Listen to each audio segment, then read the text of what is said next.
Hey guys, Yankee here, and today I'm going to be giving my thoughts on Tenchi Muyo OVA 2 Episode 1. So, it's been a couple years since OVA 1 ended, and OVA 2 is finally starting.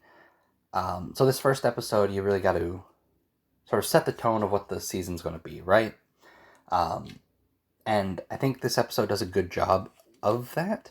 It's just that I don't think maybe people that really liked the first OVA might not enjoy this one as much because this one's going to be way more slice of life stuff than the original. The first season had some slice of life stuff throughout, right? Like episode 3 is just like them hanging out around the house. Ryo-Ohki's born, and then Aika wanders off and gets stuck in the shed with Tenchi in the rain.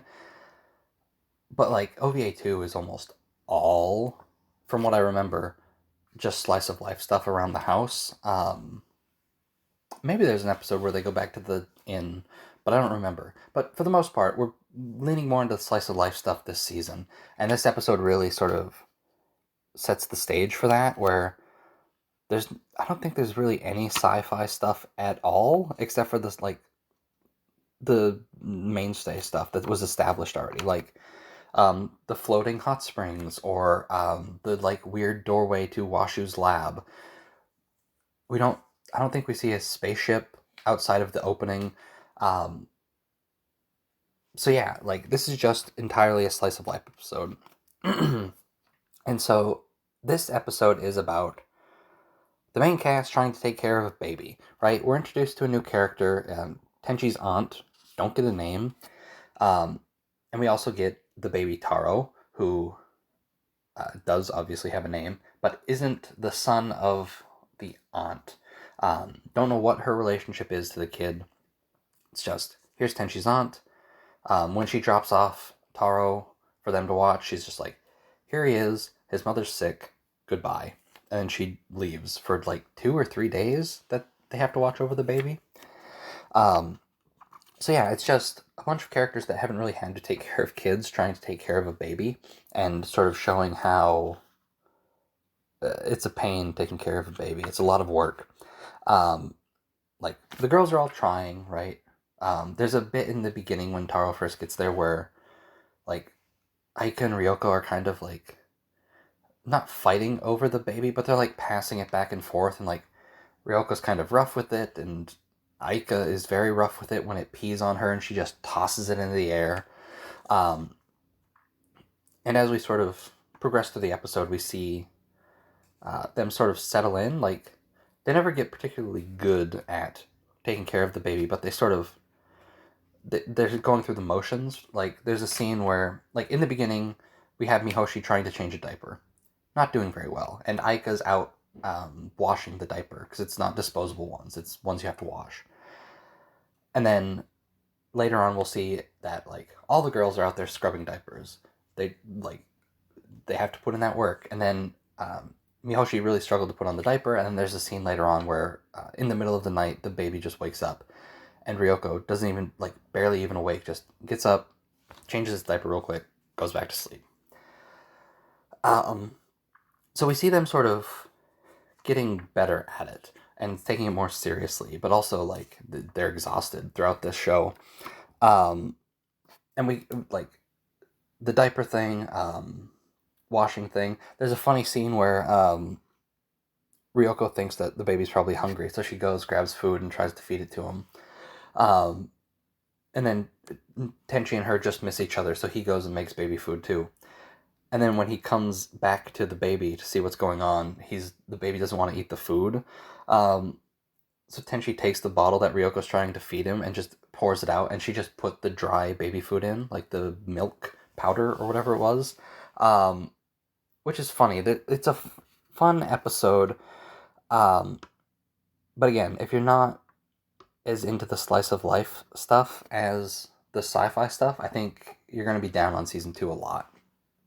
Um, then about halfway through, this goes from everybody trying to take care of a baby to this is a Washu episode by the second half where like it's all about her. We have the baby stumbles into her lab, um, and basically Washu comes out with it and sees everybody like passed out, and just sort of like sighs and starts taking care of it. Like, we see that she's good at all this stuff. There's a part where she's going to feed it, and she just looks at the baby food too, and she's like, oh, no, this isn't good. This is terrible. Let me quickly make my own. And so, like, a new thing of baby food just pops out of a black hole or whatever. And so we get a lot of scenes of Washi taking care of the baby, doing a good job at it, knowing what she's doing. And then we get like a brief flashback to a man, and when she's holding onto the baby, she sees like a brief glimpse of a different child. And eventually we learn a bit about Washu, right? She hasn't even been around very long, right? She popped up at the very tail end of OVA 1. She got a bit to do in the special episode, but like this sort of becomes a Washu episode, and we learn that we already knew she was old, thousands of years old, but that we learned that she was married and had a child. We learned that her husband bailed and took the kid with him. And there was an interesting scene, or an interesting thing that she said that I don't know if I had picked up on in a previous time watching this, where she kind of explains why she's just looks like and acts childish. I forget exactly what they said, but like, she says something along the lines of like, adults only care about like prestige and their lineage, and if they're going to be doing like sort of nasty things to prop those things up, like, I'd rather just be a child. It's like, wow, okay, that was interesting. I don't think I needed an explanation for that. Like, I'm fine with her just wanting to be a child, look like a child, sort of act childish.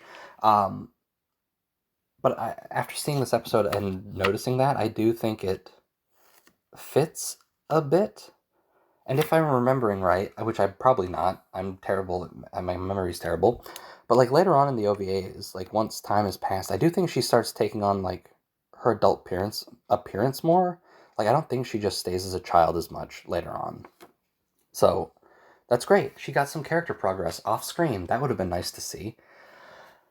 Anyway, so yeah, we get a bit about Washu's backstory, and then we get a look at what adult Washu actually looks like. We see her just sort of, we don't even see her transform. There's like, we get a shot of Tenchi having heard Washu talk about losing her husband and child, and he's like, oh no, that's sad. And then he goes to like give her a hug, but when he reaches down, he just hits the midsection of adult Washu, who's really tall, by the way. She was like a few inches taller than Tenchi. So she's big. And then we get like a brief, like, this is still a harem show, so we gotta have the Washu saying she wouldn't mind having another child if it was Tenchi's thing. And then we just sort of move on. That's the end of the episode. Actually, what happens is, like, Aika and Ryoko pop out, because, like, Washu's flirting with Tenchi. We gotta stop this. And somehow Aika and Ryoko just end up arguing on their own, and Washu's just steps away next to Tenchi, and they're just chatting again, which is amusing. Like, so yeah, that was this episode. It was good. One more thing though before I end it. Opening of the episode is Tenchi's aunt brings Sasami home because Sasami was over there visiting, and Sasami's just acting strange. And then throughout the episode, she's kind of acting odd. She's isolating herself. She wasn't doing any cooking.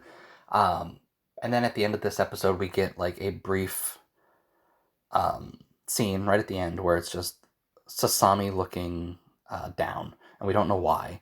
And I'm going to assume that that's probably the next episode we're going to look at. I don't remember. But I do know there's a Sasami episode coming up this season, so I assume that's the next one. Anyway, that was OVA 2 episode 1. I like the slice of life stuff. I haven't seen OVA 2 in a long time. So I'm excited to see if I still enjoy it as much as I did before. But I do really enjoy OVA 2, and I'm excited to get through it. And this was a good episode. I like Washu a lot. She is my favorite character. So this is a great episode for me. I really like it. Anyway, thanks for watching, and I'll see you guys next time.